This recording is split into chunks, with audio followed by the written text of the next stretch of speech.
लाडकी माझी बहीण लाडकी योजनेअंतर्गत महिलांना प्रत्येक महिन्याला 1,500 रुपये त्यांच्या बँक खात्यामध्ये जमा होणार आहेत. पण फक्त याच महिला फॉर्म भरू शकतात. आता त्या कोणत्या महिला आहेत, कोणत्या महिला यासाठी पात्र आहेत, कोणत्या महिला यासाठी अपात्र आहेत, या व्हिडिओमध्ये मी तुम्हाला सविस्तर सांगणार आहे. तर व्हिडिओ नीट शेवटपर्यंत पहा. तर मित्रांनो, तुम्ही पाहू शकता GR नुसार जर पाहिलं तर महाराष्ट्र राज्यातील 21 ते 60 या वयोगटातीलच महिला यासाठी अर्ज करू शकतात. आता या वयोगटात कोण कोण आहे, तर विवाह झालेला पाहिजे म्हणजे लग्न झालेली महिला यासाठी अर्ज करू शकते. जी महिला विधवा आहे ती सुद्धा यासाठी अर्ज करू शकते. घटस्फोटित महिला सुद्धा अर्ज करू शकते.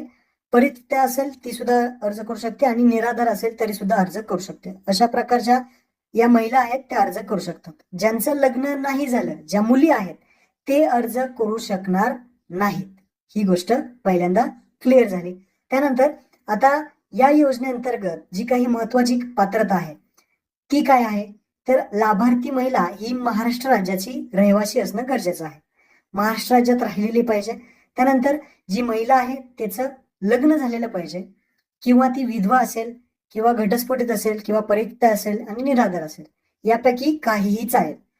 तसेच वय तुम्हाला सांगितलं 21 ते 60.